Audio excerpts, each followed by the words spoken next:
Fala galera, mais um DLQ aqui. Vamos para as leituras que fiz nos últimos tempos. Ken Parker, logo depois que veio eu já li. Não pude me segurar para ler. Gostei bastante e realmente o que o pessoal diz que é um Velho Oeste mais selvagem, né? Não em questão de se encontrar fora da civilização aqui, mas de ser mais bruto, é real. Então basicamente Ken Parker ele tá junto com o irmão dele no início. Depois que saem algumas peles, eles vão ali num comerciante, vão vender, trocar. E logo depois disso eles sofrem uma tentativa de assalto ali, né? Eles são assaltados. O Ken acaba ficando desacordado e o irmão dele é escalpelado. Pra quem não sabe o que é escalpelado, é tirado o couro da cabeça da pessoa, né? E ele consequentemente é morto. Enfim, ele vai atrás e acaba indo num destacamento do exército americano. Um forte ali que tá avançando sobre os índios. Na verdade tá fazendo proteção ali, né? Mas acaba posteriormente entrando num conflito com os índios. Os índios não estavam gostando da presença americana ali. E o Ken Parker, né? Ele acaba se alistando também a esse exército atrás das pessoas que mataram o irmão dele, porque ele seguiu o rastro e acabou ali no forte, né? O que eu digo é que o início é pé na porta mesmo. Depois segue aqui as questões das táticas de guerra, que eu fiquei um pouco confuso, porque o Ivo Milazzo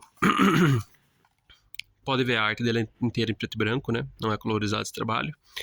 E os rostos dá uma confundida no meio aqui da trama, né? São vários personagens, mas alguns ele faz muito parecido e o preto e branco dele não tá bem dominado. Eu acho que posteriormente, pelo que eu ia falar, ele melhora ainda mais o traço dele, mas há momentos em que você fica confuso o que tá acontecendo naquela ação, certo? Isso na primeira história. Aqui, nesse cadernado, também contempla a história Maintal.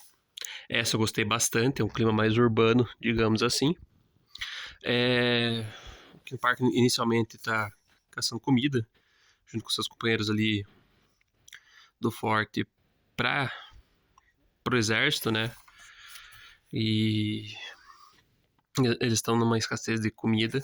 Basicamente, o comandante ali do forte relata que eles conseguiram uma carga de bois, né? Que estava vindo. Só que, misteriosamente, ela não chegou ali, né? Ela parou em Manital e acabou não vindo. Então, ele separa um grupo também. Diferente daquele primeiro. A única coisa que conta é com o Ken Parker e com esse amigo dele de mais idade, eu acho que é o Hash, se não me engano, ou alguma coisa assim. E eles vão atrás, né, desse gado, depois a gente descobre que é roubado em Maintal. E há bastante conflito ali com o dono das minas de carvão da cidade. É bem legal, é uma reviravolta em cima de outra.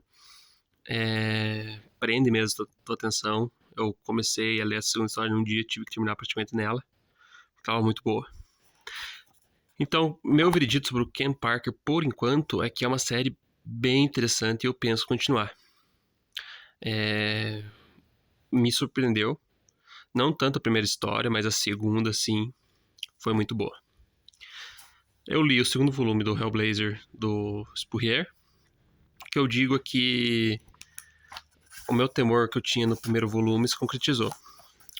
Que é basicamente a grande história que estava sendo construída de um Constantine mais velho interferindo, né, na Inglaterra, principalmente em questões de orgulho. Essa grande história, ela se mostrou muito pretensiosa e não fechou muito bem.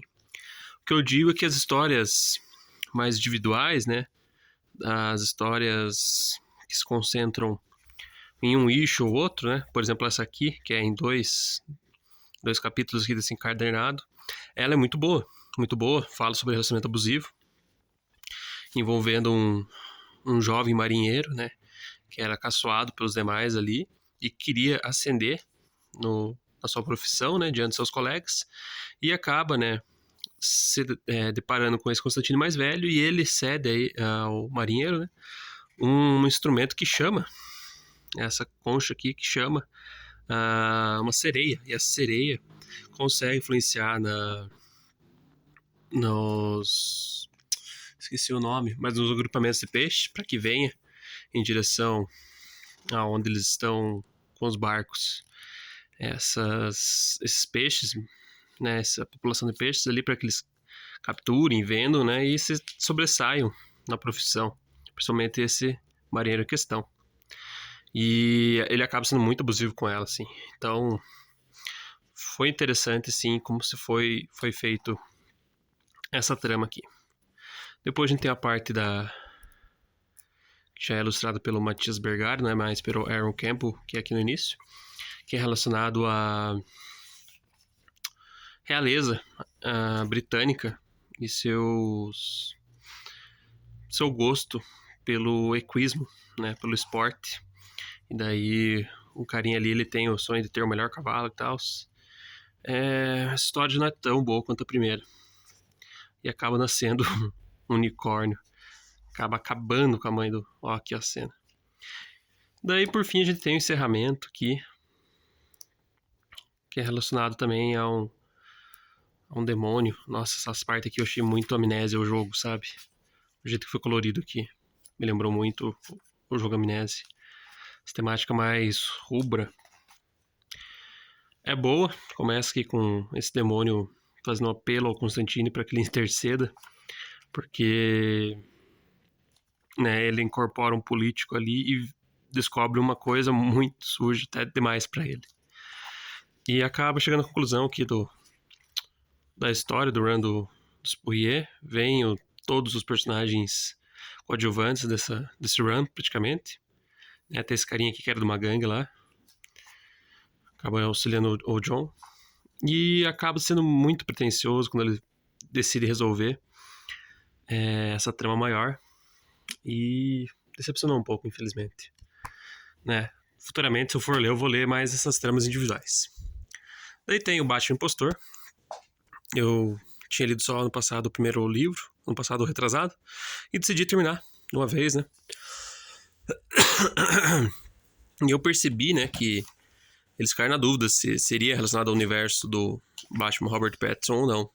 Porque há momentos que ele tá muito parecido aqui com o Batman Pattinson, e há outros momentos que ele tá diferente, e há acontecimentos aqui que, por exemplo, um que não é muito spoiler, mas o Gordon foi suspenso, não tá mais na polícia de Gotham, né?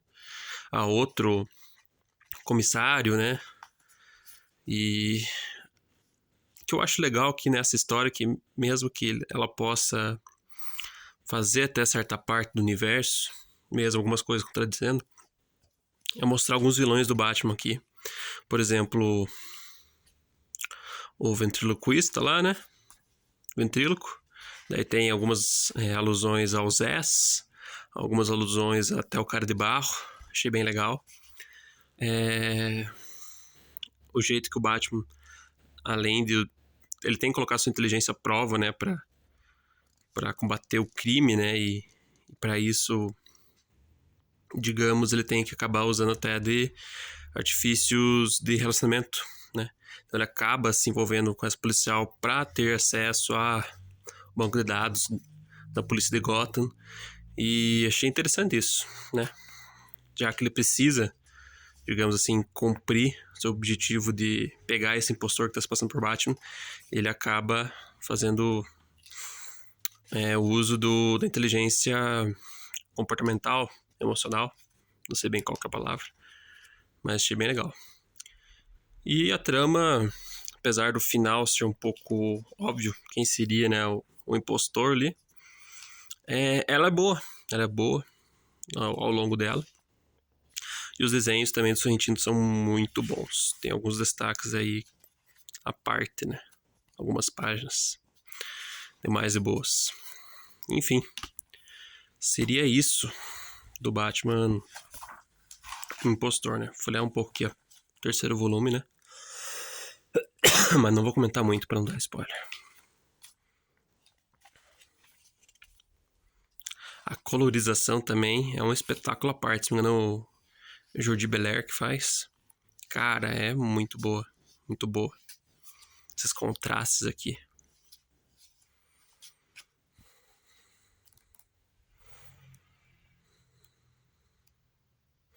E tem um cara que é igualzinho o Julius. Policial que é igualzinho o Julius. Enfim. A última leitura, a mais recente feita, foi o Superman Lendas do Homem de Aço, Curt Swan. Ela é ilustrada pelo esse artista, né, homônimo Curt Swan, e roteiro do Danny O'Neill. Na época eu já sabia que tinha problemas nos arquivos dessa edição. Não tá bem digitalizado. E eu peguei mais porque já é um arco, digamos assim, consagrado do Superman lá dos anos 70, né? Era o que eu tinha ouvido mais falar da Era de Prata, né? E o nome do Neil estava muito em voga também quando eu peguei. Cara, basicamente os desenhos são bonitos, apesar da digitalização. O Curt Swan é um grande artista, não é à toa que dizem que é o maior artista do Superman. Ele ficou 30 anos desenhando a série. E aqui é o Danny O'Neill fazendo as histórias. É legal, é interessante. Aqui inicialmente a gente tem o experimento de um cientista tentando acabar com a Kryptonita, tentando descobrir os efeitos da radiação da Kryptonita. Acaba dando uma baita explosão e, coincidentemente, o Superman, né, tá passando por ali. Acontece ali que ele leva um baita de um choque ali e, estranhamente, ele fica invulnerável à Kryptonita, né? Então, no início, sim, a gente vê um Superman invulnerável a tudo, né? Ele até come aqui a Kryptonita, né? Quando o vilão, agora você não vai conseguir e tal. Tem uma arma secreta. Daí, isso aí. Deixa eu dar uma provada. Muito zoado. Zoado e engraçado. Enfim. Daí aqui a gente tem uma situação no status quo do Superman que o Globo Diário não pertence ao Perry. Pertence a esse cara aqui que é de uma tal rede satélite de comunicações. Aqui tá como WSGT TV. Basicamente, o Superman tá atuando como repórter televisivo aqui. Ele não gosta muito, porque isso impede que ele faça a ação de Superman, né? Isso bloqueia um pouco ele, porque há momentos que ele tem que aparecer, certo? Tem que aparecer na TV e ele fica impedido de atuar como Superman, porque ele tem que estar na cena como repórter falando.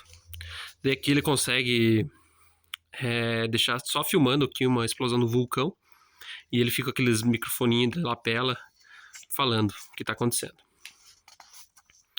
Nesse momento aqui há uma erupção, uma ilha, não sei se não é pro lado da Oceania ali ou da Ásia, né?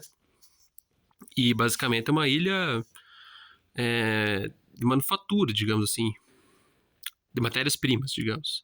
Então essa população basicamente ela trabalha na lavoura de um commodity ali, né? De um produto.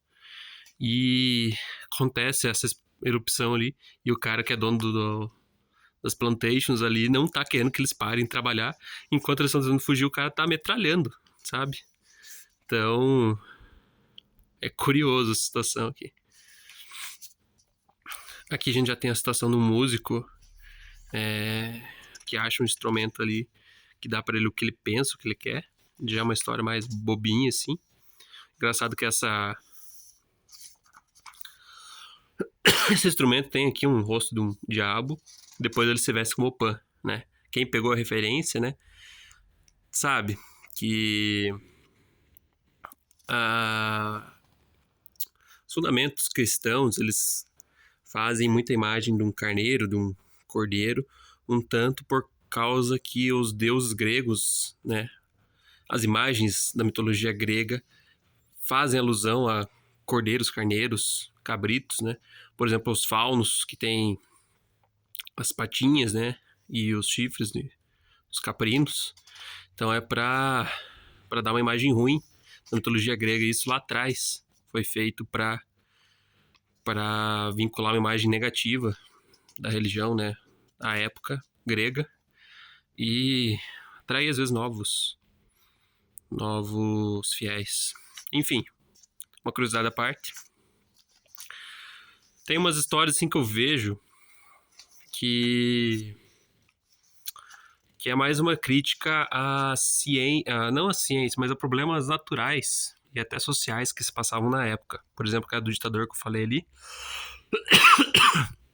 Essa aqui é que o Superman pega uma doença no espaço e acaba transmitindo para as pessoas que ele teve contato. E tudo isso acontecendo enquanto surge uma misteriosa imagem parecida com o Superman logo depois daquele acidente. E quando ela tá perto do Superman, o Superman fica mais fraco. Até acontece do Superman fracassar em alguns casos aqui, certo? Então, é também uma crítica, eu vejo esse run aqui, ao Superman da Era de Prata, que era invulnerável a tudo. No início ele até é, no início desse encadernado, para fundamentar, né, as histórias em que surge essa figura depois do desastre e vai enfraquecendo o Superman.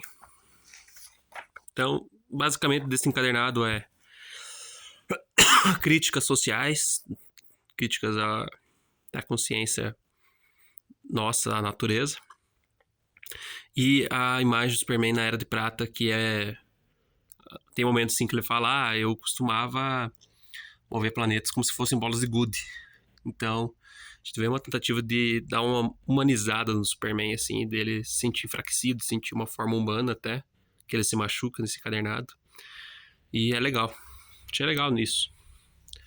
Então, acredito que seja da Era de Prata uma das melhores fases, assim. Não que tenha muita coisa boa, né? Principalmente do lado do DC, que parte da Era de Prata do DC é bem fraco, né? A Marvel se sobrepõe muito a DC nessa época. Mas o que tem mais de relevante, digamos assim, do Superman seria isso. Agora as aquisições. Peguei o especial de 60 anos aqui do Homem-Aranha. Vem um pouco danificado, mas se eu for trocar e tal, vai levar um tempo, vai levar um estresse que não vale a pena. E é só uma revistinha aqui, nada demais, sazonal, digamos assim, mensal. E ainda peguei barato, então aquele pequeno detalhe não vai estragar minha leitura. Vamos lá. Então aqui são várias histórias comemorativas do Homem-Aranha, em relação aos seus 60 anos. Tem gente de peso aqui. Por exemplo, esse cara que tá fazendo a arte aqui tá bem bonito, não sei o nome. Mas eu sei que tem o Gaiman, eu sei que tem Frank Cho, Mike Cho, né? Tem o Dan Slott, querendo ou não, é um cara que tá na mitologia do Aranha. Tem Kurt Busiek, também bem conhecido. Tem o casal Dodson. Então, pegaram um pessoal bom, assim, até, pra fazer essas histórias comemorativas. Eu peguei porque eu vi também falar bem dessa edição de comemoração aqui. E no final a gente tem a primeira história do Homem-Aranha, a Amazing Fantasy 15, se não me engano, recolorida com colorização digital. Peguei por curiosidade também, para ver como que fica o traço do Steve Ditko nessa colorização nova aqui. E seria isso. Interessante o cadernado. Peguei o Hellblazer Especial 3, né? Focado no chess. Tava R$9 na Amazon. Tava muito barato. E dos especiais é o que mais me chama a atenção, porque eu gosto do chess. Dos personagens coadjuvantes do Constantine é o que eu mais tenho apreço. Gosto da interação do Constantine com ele. A arte tá legal. Bem bacaninha. Quem escreve, se não me engano, é o tal do Simon Oliver. Não lembro de ter lido nada dele. E a arte, muito menos. Agora um Suzuka. Nunca vi. Mais magro. E por fim, peguei a parte 4 aqui do DPGC. Para finalizar logo a série. Peguei principalmente, né, recapitulando, por causa das histórias backup da Josie Mac, que tem no final. Elas foram publicadas originalmente em alguns números da Detective Comics. Aqui diz, 770 a 772. E foi, pra mim, a parte melhor do cadernado número 3. E eu gostaria de continuar lendo essas histórias. Por isso peguei a parte 4 aqui. Senão eu ia prorrogar, pegar esse último encadernado aqui do DPGC. A arte é muito boa e a trama é muito bem feita pelo Chad Winick. E aqui a gente tem a série tradicional de Gotham, que é boa, mas nada espetacular como o pessoal pinta, assim. É como aquela metáfora, aquela analogia que eu fiz. Analogia, melhor falando, não metáfora. Em relação às séries policiais. Tipo, você vai assistir um episódio de uma série policial, é boa. Mas não é algo marcante pra você falar, meu Deus do céu, top não sei quanto na minha vida. Ah, não. Você assiste, é legal e bola pra frente, né? Chance de marcar você é muito baixa. E aqui a mesma coisa, são histórias boas. Né, mas você não vai guardar no coração, nossa, aquele momento que a Montoya fez não sei o que, ou que o Crispus Allen fez aquilo. Não, mas são histórias bem construídas, mas nada demais. Certo? E eu fico por aqui. Esse foi um DLC, acho que talvez um dos maiores, mas que acumulou leituras, as últimas leituras que eu fiz, né? Mais uma semana de leituras. E é isso. Valeu, galera. Até mais.